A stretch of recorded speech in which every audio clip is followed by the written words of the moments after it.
What's going on, everyone? This is Ryan with Automatic Comics. In this video today, I have got a gigantic box of books back from CGC. So this is 12 vintage magazines from a vintage magazine submission, bunch of different books. So I have already checked the grades on these. I haven't done a submission in so long. I couldn't help it on this one. But because I did that, I did some pre-work for this video, and I put together kind of like some information we're going to talk about afterwards, where I go over the kind of like the grades versus my estimates, that kind of stuff. But more importantly, why I sent these books in, the value side of getting these specific books graded, how I made that decision to get these ones graded. It's not all just value. Like part of it, I like sending stuff in. I don't know if anybody else is like that. I mean, sometimes it's just fun to get stuff graded. And, I get it. Like maybe that makes me a grading or CGC shill or whatever. But I don't know. I just kind of like sending some stuff in, seeing if what I'm estimating is consistent with what CGC is grading. That's how you get better at it. That's how you learn. But also it's just kind of fun to get stuff graded. So I'm going to get this gigantic box of magazines off my chest here. And then I'm going to cut this box open. And we're going to start going through these books and see how I did versus my estimates. Obviously, I already know that, but you don't. So we're going to talk about this here. So I'm going to move these and I will be right back. A few moments later. All right, so we are back. I've readjusted things a bit so to make sure that you can see the book clearly and all of that. Zoomed out a little bit, and we've got the box open. I really do like the new CGC packaging where it uses that new style of kind of like custom bubble containers that they ship stuff in. It seems to work pretty well, but we'll see. I mean, I'm assuming none of the cases are cracked, but this is my first time seeing them in person. So I'm just going to pull these books out. And for effect, I'll cover the grade, and I'll talk about the book some. So let's see what the first book is here. So the first book here is Creepy number 7. So this is a Frank Frazetta cover. This one I had this one estimated as an 8.5. This was probably like the biggest disappointment, in terms of the grade that I got on it. Now I know why. Basically, this book had some big fingerprints on the back, but otherwise it's like a 9.6. Like it looks like a 9.6. I know I've had books before that have fingerprints that have been really nice presenting copies, and I was getting like 8.5. So that's why I estimated that. These ones are maybe just a little, we'll call it like stronger fingerprints, darker fingerprints. And so that's probably why I hit a little bit more. But see here, this one got a 7.5. This one's off white to white pages. So I had it as an 8.5, got a 7.5. Little disappointing, with what it did. It made it so it really wasn't worthwhile to send this book in, but it's still kind of fun to send these books in. It looks really cool in the case. I'll show you the fingerprints, see if they come through on screen. So they're on the back here, and you can see like that one right there, and that one down there. Those are like the two big fingerprints that are on the back. They kind of treat them like stains. That's the way I've seen it, especially if they're really dark like that. And it's just like I said, like this book otherwise is like, I'm telling you, like 9.4, 9.6. It's just, it has those fingerprints. And I knew from experience of other magazines I've sent in and how the fingerprints impacted the grade, kind of what it would do. And that's why I thought 8.5, but yeah, 7.5, not the end of the world. All right. Let's see what the next one is. So the next one here is, I think this is Creepy number 8. Yeah, Creepy number 8. Just a really cool cover. This like a very similar scene is used in one of the like Tales from the Crypt issues, or it's one of the EC covers. So this one I had as an 8.85, and it got a 9. So a 9 off white to white pages. Really, cool cover. Like I love the blue, like the blue and everything on this one. I know my buddy Jake. He loves this cover. I just think it's such a cool one. There's a back cover. These books, all the creepy ones that are in here are from that Vampirella collection that I got. And so that's the other reason why I wasn't really too worried about sending any of these in. I've already made my money back on that collection. So these are just kind of fun test books to send in, see how they did. But I thought they were nice enough, that it was worthwhile, getting up around the VF to VFNM type of grade. And I mean, I had a lot of these listed raw, and I'm going to get into that. You know, like selling magazines raw for like decent prices is tough. And so like people tend to want them for like 10 to 20 bucks.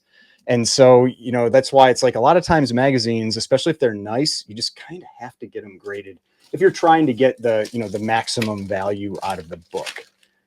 So, because like I had actually an Erie lot that I did sell raw, and I probably could have gotten it graded, but you know, it wasn't the end of the, you know, it didn't really matter that much to me. It's like I don't have to then get it graded and everything, but there were some really nice books in that Erie collection. All right, so this is Creepy number 10, I believe. Yeah, Creepy number 10. Also a Frazetta cover. The 8 is not a Frazetta cover. I'm almost certain this one is, yeah, Frank Frazetta cover. So Creepy number 10. I don't know if I accidentally showed you the grade when I took it down like that. I had this one as a 7.5 to an 8, and it got an 8. Also off-white to white pages.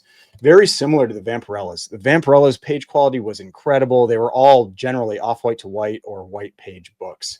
But yeah, this one got an 8, so right in line with what I was expecting. Again, just another cool Frazetta cover. All right, next up we have here. Let's see. This one is Creepy Yearbook 1968. So if you're looking these up, they in GPA they're under Creepy Yearbook NN, so non-numbered, but then under the non-numbered they're broken out by year. And so this is the first year of the yearbook. I have all 4, and like they're nice. It's just the problem with them is like the later years. I think one of them I even think is maybe like a 9.4 or something. Like the later years, even if it's a 9.4, it's not even really worth getting graded. And so, but there's some really nice copies. But this one I had as an 8.5 and came back a 9. And this one also off white to white pages. So really, you know, really nice copy. A 9 is a pretty exceptional grade for this book. And that was the thing, like that magazine collection was just bananas. Like you didn't know what you were going to get because they were in these really old oily bags. And I bought them sight unseen, basically, off of a Instagram claim sale from Flip Mode Comics. I've talked about them a few times. And you didn't really know what you were going to get. Like nobody had looked in those bags for probably 40 years. And they just turned out to be these really, really nice books. And, you know, this is just another example of that. So a 9.0 for Creepy Yearbook from 1968. And so, yeah, I had that as an 8.5, came back a 9. Right. That was the other thing that I kind of learned from all the Vampirellas and stuff that I sent in for the magazines is that generally, and I tried to adjust that on my grading here, is that I was tending to get about a half grade to a full grade higher than my estimate. And I've learned some things about how like the grading is done. And basically the larger the book, the more flaws you can have in any given grade, which makes sense. And that's why like ultra modern books that are just smaller, it's tighter on the flaws on what you can have in each grade. And then as you get to golden age or magazines, the books get bigger. And so you have more surface area for flaws. And so you're allowed like slightly marginally more flaws per grade.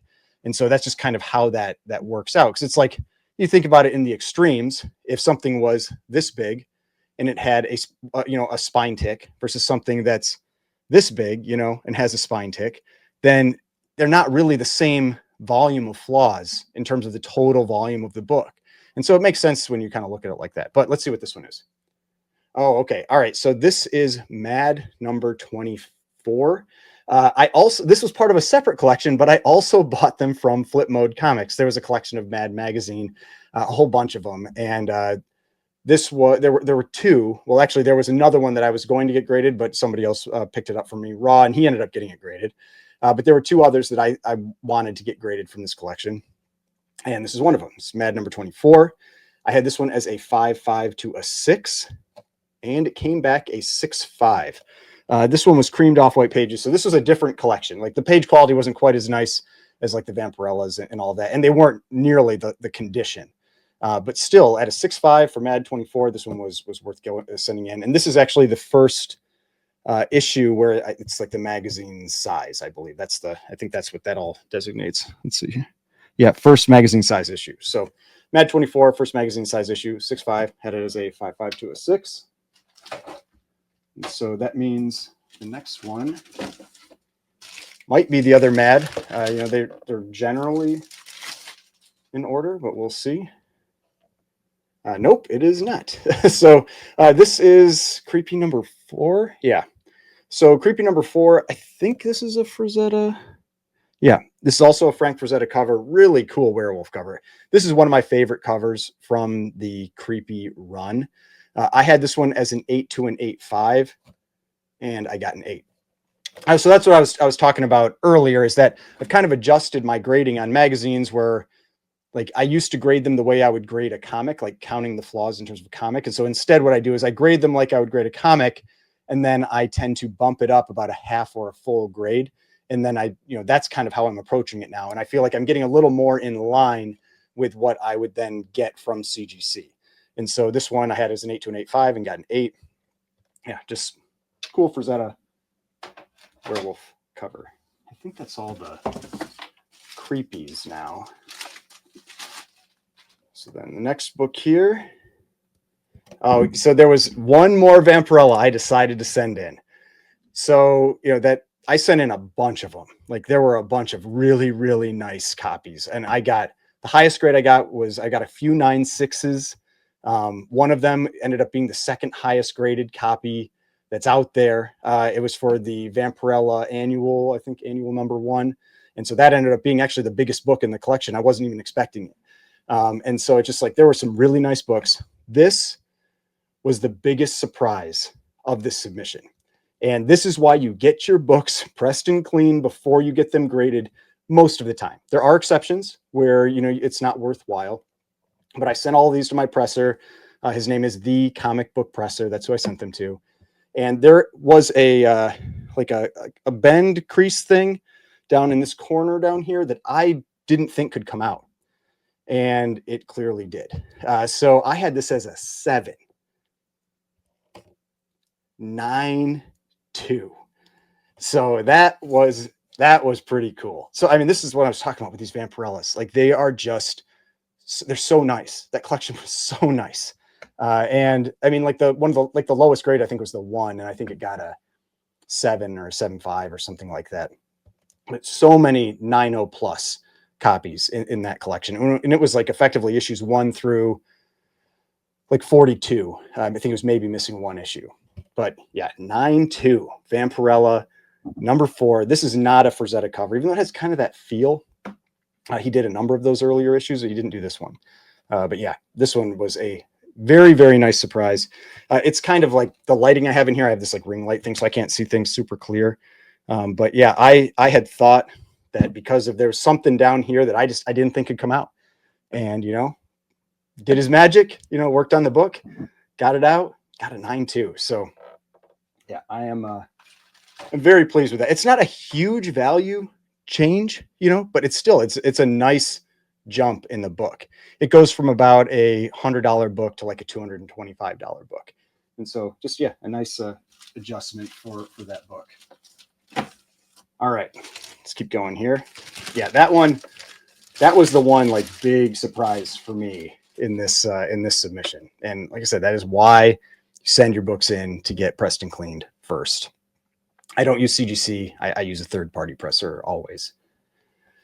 All right. Oh, here's the next Mad one. This is the only other Mad that I sent in. This is Mad number 25. I had this one as a 6.5 to a 7, and it also got a 6.5. I think it was also creamed off white. So obviously second issue in the magazine format. Very similar look, just yellow, like in terms of the borders and everything. But yeah, there's the Mad magazine number 25 and 6.5. All right, now moving on to these ones. These are interesting books for me to send in. I've talked about this before in some of my like videos that I've put out before I send books in for grading. I didn't do one for the magazines. I just wanted to get them sent out. I had so many books I was getting graded. I didn't want to film a video for everything. And these ones are generally what I refer to as spite submissions, where I buy a book and I'm online, like from from a seller. I bought these on Instagram, and I'm given a grade estimate, and I generally know this person overgrades, and so I try to account for that.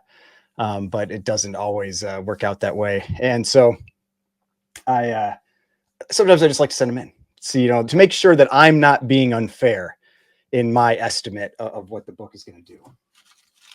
So we'll see. A couple of them were close, but a couple of them weren't. So first one here. Which one is this? This is Scream number 8. So this was sold as a 9.4. I had it as an 8 to an 8.5. Got an 8.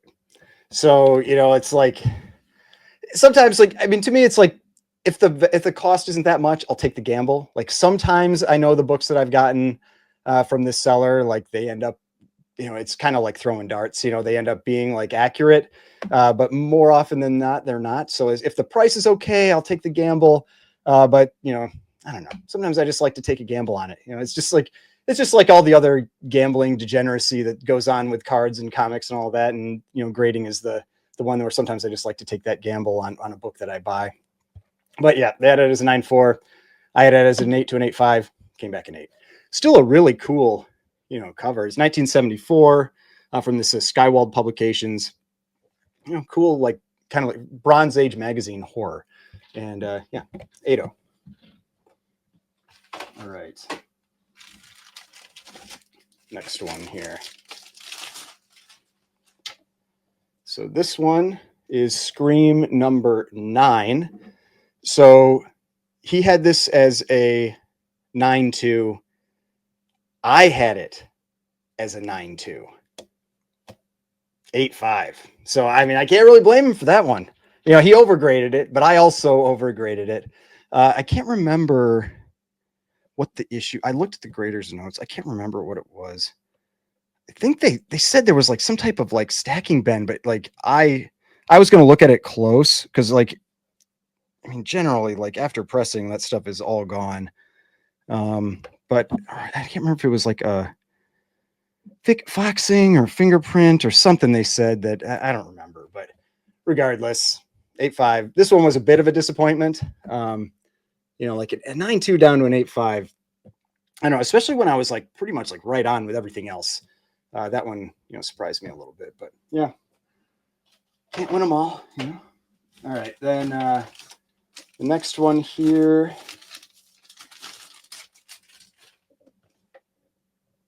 We've got Scream number 10. He had this one as a 9.4. I had it as a 9.0. Came back right in the middle at a 9.2. So, can't be like a half grade like that. I'm not too unhappy. It's the ones that cause more of a problem when it's like 4 grades, which has happened. So like generally these weren't too bad. Other than like the Scream 8 was pretty far off, but the Scream 9, considering I thought it was 9.2 as well, I can't be too upset about that one. And this one right in the middle, but still a cool Dracula cover or vampire type cover. Scream number 10 and 9.2. Nice grade copy. All right, we've got one more book in here, and this one, he was actually right on this one. So, and I undergraded it. So here we've got Vampire Tales. This is number 4, and he had it as a 9.4. I had it as a 9.2. Came back the 9.4.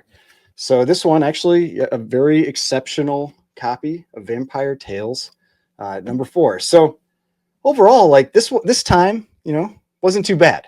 Wasn't too bad. Only I'd say like one like big disappointment in the Scream 8 on that set of 4 books. But I mean, the Scream 9 was disappointing because I thought it was a 9.2 and it got an 8.5. But other than that, I feel like the grading was pretty much what I expected. Other than that, yeah, the Vampirella 4, that was the big kind of like the big shock from this submission for me. Now let's talk about the numbers. Let's talk about the numbers for this. You've seen all the books, kind of how the estimates were and everything. So now I'm going to add this guy in. Let's do it this way. So then you get everything's a little bigger. So these are all the books that I sent in. I've got the CGC grades. I've got my estimates.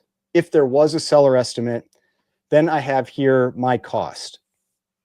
And so the ones that are at 1 penny, the reason for that is because those are from the collection that I've already gotten my money back out of. So basically every book after that, my cost into it is 1 cent. So the risk of sending those books in is pretty low in terms of losing money or whatever. Now, the only thing that generally might happen is, am I going to lose money versus what I would have sold it for raw? And that's the information that I've got over on the side here. Because I think that's something that you really, if you're looking at it from a value perspective, that's what you really need to be looking at when you're sending a book in for grading. So you can see the grading cost here was $66.49 for each book.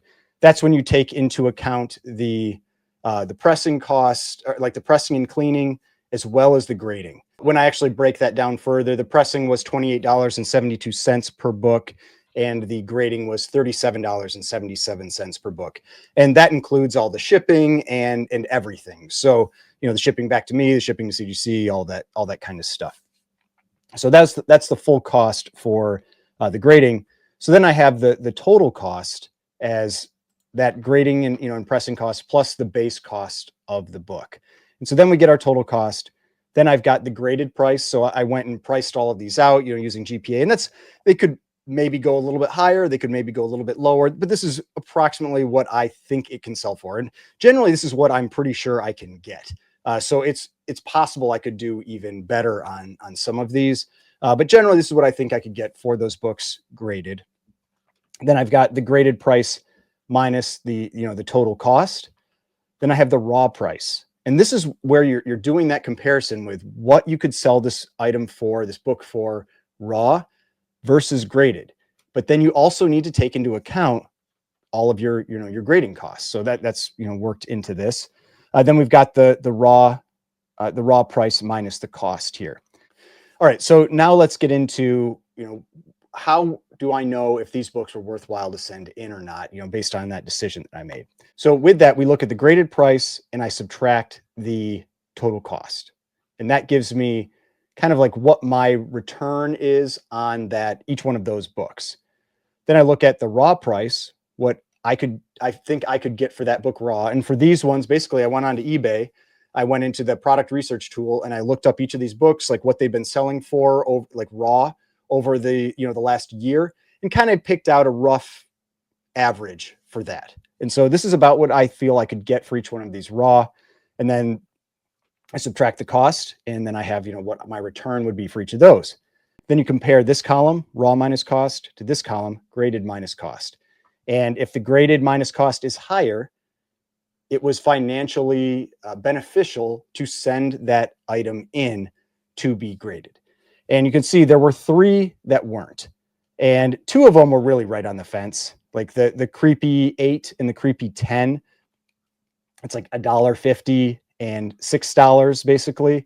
And so, yeah, it's like you could potentially sell it faster, so you don't have the time sending it in to get graded and all that. But it's also just, like I said, it's kind of fun sending stuff in to get graded. I don't really mind taking that time in a lot of these cases. And so the only one that really ended up being like, I definitely shouldn't have sent it in, was the creepy 7. And the reason was that it went for a full grade lower than my estimate. If it had gotten the 8.5, it would have actually been in the black there. It would not have been a negative to send it in. But because it got the 7.5, it is what it is. But then when we go down to the total profit, comparing the graded books versus if I had sold them raw, you can see it is absolutely, for these books, beneficial to get them graded, to spend that additional money and time to get them graded, because my total profit roughly would be $747.42 for the graded books, and just $124.07 for the raw books. Now, what I did here is I have the total graded price, and then I subtracted the selling fees. So I used 15%. It's just a rough number. And so I did that for both of them. And that's how I got down to the kind of like the profit level at the end. So hopefully you found this, useful. If you've been trying to decide if you should send books in to get graded or not, again, it's not 100% about the financial side of it. But in many cases, that's something that you should at least be considering when you're looking at sending a book in to get graded. The other reason is that if you're losing money sending it in to get graded, you may just want to go out and buy it graded already.